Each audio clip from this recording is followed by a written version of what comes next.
4।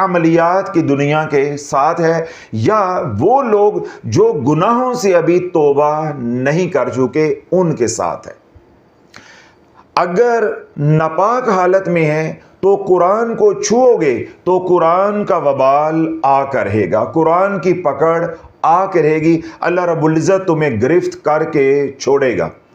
اسی طرح لا یمسہ الا المطہرون، جنہوں نے گناہوں سے توبہ نہیں کی، حالت گناہ کے اندر قرآن سے کوئی آیت لے کے، کوئی سورہ مبارکہ لے کے اس کا ورد کر رہے ہیں وظیفے کے طور پہ، تو ہم نے امت کو 1.5-2 سال میں یہی بات سمجھائی ہے کہ تم ٹنگے نہیں ٹنگے جاؤ گے۔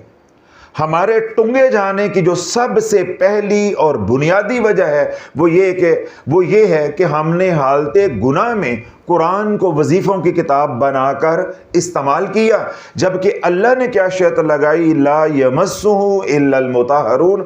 اب اس کے جو باطنی معنی ہیں، مخفی معنی ہیں، جنہوں نے توبہ نہیں کی وہ قرآن کو چھوتے نہیں ہیں، یعنی انہیں قرآن سے نفع نہیں ہوگا۔ تو یہ سوال کیونکہ ظاہریت کے ساتھ ہے تو اس لیے میرا فوکس ظاہریت کے اوپر ہے۔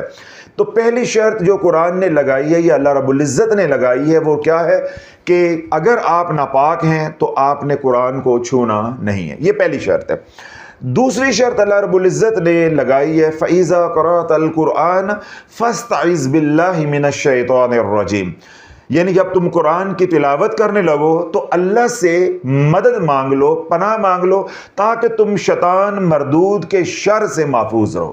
اس کا کیا مطلب ہے کہ حصار کر لو، حصار کر لو، اعوذ باللہ من الشیطان الرجیم، اللہ سے مدد مانگ لو۔ تو پہلی شرط کیا ہو گئی؟ پاکی یعنی طہارت، اور دوسری شرط اللہ رب العزت نے کیا لگائی ہے کہ حصار کرنا ہے۔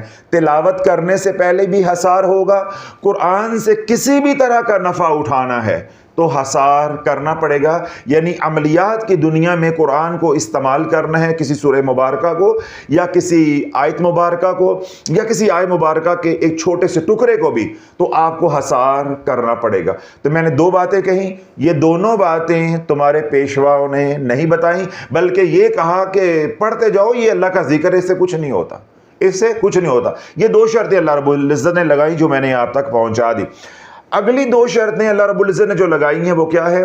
ذالک الکتاب لا ریب فیہ، یقین کامل تمہارا ہو، قرآن کے اوپر یقین کامل ہو، یعنی تمہیں شک و شبہ نہیں ہونا چاہیے، دل جو ہے وہ ڈگمگا نہیں رہا ہو، ایمان جو ہے وہ ڈماڈول نہیں ہو، اللہ کے اوپر پختہ یقین ہو، رب کے کلام کے اوپر پختہ یقین ہو، چاہے آپ تلاوت کی نیت سے پڑھ رہے ہیں، چاہے آپ وظیفے کی نیت سے پڑھ رہے ہیں، جس طرح تسبیح فاطمہ ہے، آیت الکرسی ہے، آیت کریمہ ہے، تو یہ سب کچھ کہاں سے نکلا ہے؟ قرآن سے ہے۔ تو یقین کامل تیسری شرط ہے۔ چوتھی اور آخری شرط اللہ رب العزت نے لگائی ہے ہدی للمتقین، تقوی۔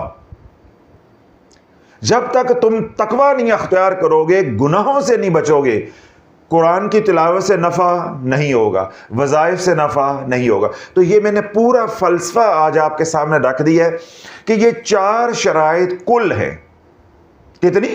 4 شرائط کل ہیں، اور ابھی میں بول کر بھی آیا ہوں اور مجھے دوبارہ دہرانے کی ضرورت نہیں ہے۔ کیوں؟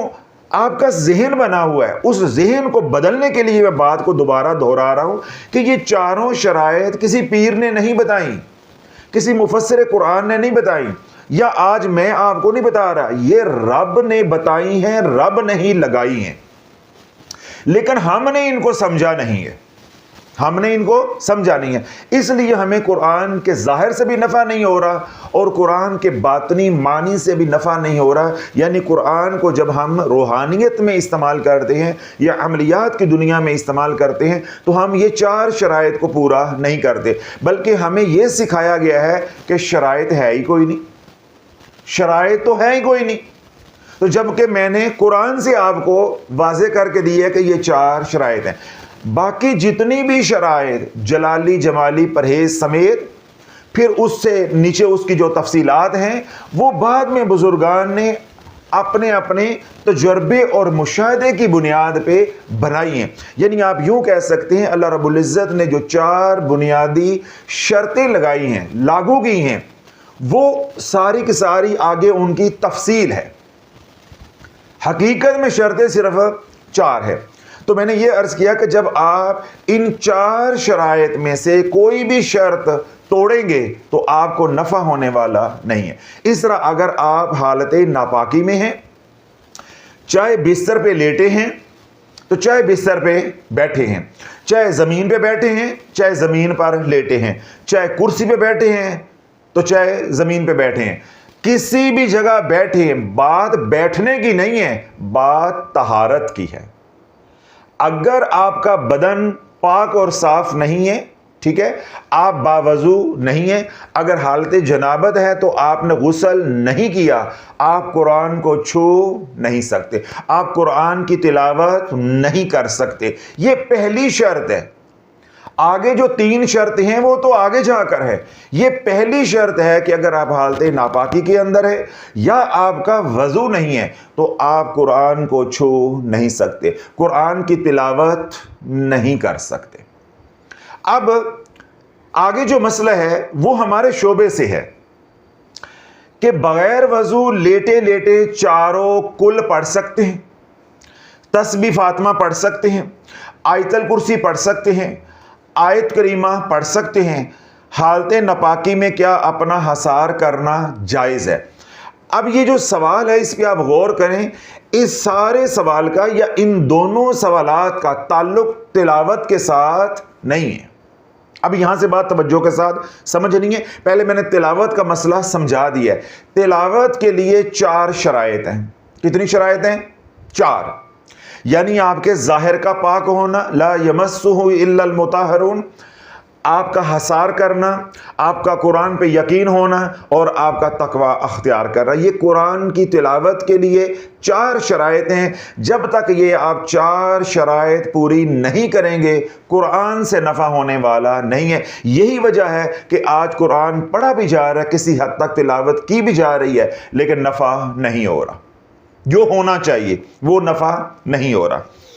یہ جو آج کے سوالات ہیں ان کا تعلق قرآن کی تلاوت کے ساتھ نہیں ہے، ان کا تعلق اللہ کے ذکر کے ساتھ ہے اور رقیہ کے ساتھ ہے، دم کے ساتھ ہے. اب یہاں توجہ رکھیے گا. میں نے کیا بات کہی تھی کہ اگر آپ مسئلے کی بنیاد نہیں سمجھیں گے ساری زندگی آپ کے اندر چنگاری جو ہے نا وہ سلگتی رہنی ہے. آپ پیروں کے بیانات سنیں یا ان کی آج کے دور میں ویڈیوز دیکھیں تو آپ کو معلوم ہوگا وہ یوں بتا رہے ہوں گے کہ یہ آپ نے وظیفہ پڑھنا ہے، جب آپ کے ناپاکی کے دن آ جائیں پھر آپ نے یہ وظیفہ چھوڑ دینا ہے، پھر وہ ناپاکی کے دن جب ختم ہو جائے بعد میں وہ دن جو ہے وہ آگے گن کر اضافہ کر کے 40 پورے کر لینے ہیں، 21 پورے کر لینے ہیں، 50 پورے کر لینے ہیں. اب دیکھیں ایک طرف یہ بات کی جا رہی ہے، ایک طرف میں کہوں کہ حالت ناپاکی کے اندر بھی ذکر کیا جا سکتا ہے، رقیہ پڑھا جا سکتا ہے، تو آپ کے ذہن میں اشکال آ جائے گا، بھائی یہ کیا تماشا ہے؟ فلاں کہہ رہا ہے کہ آپ اگر یہ وظیفہ پڑھ رہے ہیں درمیان میں ناپاکی کے دن آ جاتے ہیں تو آپ نے وہ وظیفہ چھوڑ دینا ہے، اور اس کے بعد جب طہارت اختیار کر لیں تو جتنے دن ناپاکی کے گزرے ہیں وہ آگے جا کے کاؤنٹ کر لینے ہیں، تو یوں آپ کا عمل مکمل ہو جائے گا. یہی بتایا جا رہا ہے نا. اللہ والو ہم نے 12 سال عورتوں سے کتا کرائی ہے، 12 سال عورتوں سے، خواتین سے کتا کروائی ہے. ایسی خواتین بھی آئی ہیں جو گھر سے پوری تیاری کر کے آئیں کہ آج ہم نے لڑ کے آنا ہے، یا شافی نہیں ہے تو یا پھر آج اسی نہیں آئی ہیں، اور ان کو الفوں بے کو آتی نہیں تھی. جب میں سوال کروں کہ مجھے حوالہ دیں حدیث کا تو چپ، نہیں جی ہم نے علماء سے سنا. میں کہا نا علماء کی بات نہیں ہو رہی، مجھے قرآن سے حوالہ دیں، حدیث سے حوالہ دیں، اس پہ کوئی بات نہیں ہے. وہ جی سب کہتے ہیں کہ حالت ناپاکی کے آپ اندر قرآن نہیں پڑھ سکتے. بھائی حالت ناپاکی کے اندر جو 4 شرائط ہیں وہ میں نے خود قرآن سے آپ کو بتا دی ہیں، وہ تب لاگو ہوں گی جب آپ قرآن کی تلاوت کریں گے یا قرآن کو چھوئیں گے، مس کریں گے. آپ مس نہیں کر سکتے اور تلاوت کی نیت نہیں کر سکتے، چاہے مرد ناپاک ہے چاہے عورت ناپاک ہے، اس میں کوئی فرق نہیں، کوئی تمیز نہیں ہے. یہ جو بات ہو رہی ہے وظیفوں کی بات ہو رہی ہے. یہ جو بات ہو رہی ہے اللہ کے ذکر کی بات ہو رہی ہے، یہ جو بات ہو رہی ہے یہ رقیہ کی بات ہو رہی ہے۔ تو جب قرآن کو وظیفے کے طور پہ استعمال کریں گے، جب قرآن کو رقیہ کے طور پہ استعمال کریں گے، یا قرآن میں کوئی لفظ یا کوئی کلمہ لے کے اس کو ذکر کے طور پہ آپ استعمال کریں گے، تو پھر اس کا تعلق آپ کی ظاہریت کے ساتھ نہیں رہ جاتا۔ کیوں؟ آپ قرآن کو تو چھو ہی نہیں رہے، تو تلاوت آپ کر نہیں رہے، آپ کر رہے ہیں ذکر، آپ کر رہے ہیں رقیہ یا دم کر رہے ہیں۔ تو جب دم کر رہے ہیں تو نہ آپ چھو رہے ہیں اور نہ آپ تلاوت کر رہے ہیں۔ اب یہ جو شرط ہے لا یمسہ الا المطہرون، اس کے ظاہری معنی ختم ہو جائیں گے، اس کے باطنی معنی جو ہے وہ قائم رہیں گے کہ آپ نے گناہوں سے توبہ کی ہو۔ ظاہر اب آپ کا پاک ہے یا ناپاک ہے، اس سے کوئی سروکار نہیں شریعت کو، آپ کا باطن پاک ہونا چاہیے، یعنی آپ نے گناہوں سے توبہ کی ہو۔ باقی 3 شرائط جو پہلے ہیں وہ اسی طرح لاگو رہے گی۔ شرائط 4 ہی ہوں گی، چاہے آپ قرآن کو وظائف کے طور پہ پڑھیں، چاہے آپ قرآن کو تلاوت کی نیت سے پڑھیں۔ شرائط آج بھی 4 ہیں، کل بھی 4 تھی، تو یہ قیامت تک بھی 4 رہنی۔ آگے میں نے بتا دیا ہے کہ وہ جو آج کل آپ سنتے ہیں جلال جمالی پرہیز، پھر اس کی جو تفصیلات ہے، وہ ساری ان 4 شرائط کی وضاحت ہے، وہ انہی سے اخذ کی گئی ہیں، ڈیریویٹیوز ہیں ان کے۔ بنیادی طور پہ صرف 4 ہی شرائط ہیں۔ تو جب قرآن کی تلاوت کریں گے تب بھی یہ 4 شرائط لگیں گی، کیونکہ قرآن کی جو نسخہ ہے اس کو آپ نے چھونا ہے، تو چھونے کے لیے آپ کا ظاہر پاک ہونا چاہیے۔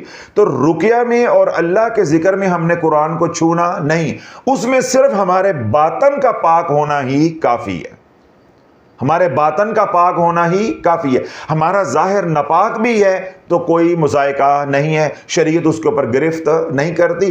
ہر حال کے اندر آپ اللہ کا ذکر کر سکتے ہیں۔ اللہ رب العزت نے خود حکم فرمایا یا ایھا الذین آمنوا اذکروا اللہ ذکرا کثیرا، اے ایمان والو کثرت کے ساتھ اللہ کا ذکر کرو۔ تو جب کثرت کا حکم آ جاتا ہے، یا تو شرائط کو ختم کر دیا جاتا ہے تو یا شرائط نرم کر دی جاتی ہیں۔ تو ذکر کیونکہ ذکر کثیر ہے، کثرت سے کرنے کا حکم ہے، تو اس لیے ذکر کے ساتھ کوئی شرط نہیں ہے، جس حال کے اندر ہیں آپ اللہ کا ذکر کریں۔ سیدنا موسیٰ علیہ السلام نے رب کی بارگاہ میں التجا کی کہ یا اللہ بسا اوقات میں حالت جنابت میں ہوتا ہوں، تو تب میں تیرا ذکر کیسے کروں؟ تو رب نے فرمایا کہ جب تو حالت پاکی میں ہو تو اپنی زبان سے میرا ذکر کر، اور جب حالت ناپاکی میں ہو، یعنی غسل جنابت واجب ہے، جب حالت ناپاکی میں ہے تو دل سے میرا ذکر کر۔ یعنی آپ باطن میں ذکر کر سکتے ہیں، اللہ کا ذکر ہر حال کے اندر ہے، چاہے آپ زبان سے کریں چاہے آپ دل سے کریں۔ اس لیے ناپاکی ہے، احتلام ہو گیا، نہانے کے لیے پانی نہیں ہے، سردی ہے، کوئی وجہ ہے، یا کوئی شرعی عذر ہے، اللہ نہ کرے کوئی ہسپتال میں داخل ہے، ٹھیک ہے، کوئی فالج کا مریض ہے، اس طرح کوئی اور کرونک ڈیزیز ہے، اس کا مریض ہے، وہ بار بار وضو نہیں کر سکتا۔ اس طرح خواتین کی ناپاکی ہے، ایام کی ہے، یا ڈیلیوری کی وجہ سے ناپاکی ہے، ٹھیک ہے، بچے کو جنم دینے کی وجہ سے، تو اس حال کے اندر آپ ہر طرح کا ذکر کر سکتے ہیں، ہر طرح کا وظیفہ پڑھ سکتے ہیں۔ اس کے لیے شرائط وہی 4 رہیں گی، لیکن ظاہریت ختم ہو جائے گی۔ باطنی شرط لا یمسہ الا المطہرون، یعنی آپ کا باطن پاک ہونا چاہیے، یعنی آپ نے شرک سے توبہ کی ہو اور گناہوں سے توبہ کی ہو۔ تو یوں اگر آپ لیٹے ہوئے ہیں بستر پہ اور آپ کا وضو نہیں ہے، ٹھیک ہے، آپ سو رہے ہیں، تو سوتے سوتے بغیر وضو کے آپ نے 4 کل پڑھ لیے تو بالکل جائز ہے۔ کیوں؟ وہ آپ رقیہ کے طور پہ پڑھ رہے ہیں، وہ اپنے اوپر آپ دم کرنے لگے ہیں، اپنے آپ کو کڑا دینے لگے ہیں، اپنا حصار کرنے لگے ہیں، ٹھیک ہے۔ تو جب آپ 4 کل قرآن کی کوئی آیت ہے، اس کا کوئی ٹکڑا، اس طرح قرآن کی کوئی چھوٹی سورت ہے یا بڑی سورت ہے، جب آپ رقیہ کے طور پہ وہ پڑھ سکتے ہیں تو آیت کریمہ کیوں نہیں پڑھ سکتے؟ تسبیح فاطمہ کیوں نہیں پڑھ سکتے؟ آیت الکرسی کیوں نہیں پڑھ سکتے؟ وہ بھی تو قرآن کی ایک آیت ہے، آیت کریمہ بھی تو قرآن کی ایک آیت ہے، سبحان اللہ، الحمدللہ، اللہ اکبر، تو یہ بھی تو کلمات قرآن سے ہی نکلے ہیں۔ تو جب آپ سورہ مبارکہ پڑھ سکتے ہیں، 4 کل پڑھ سکتے ہیں، تو ایک آیت کیوں نہیں پڑھ سکتے؟ آیت الکرسی ایک آیت ہے،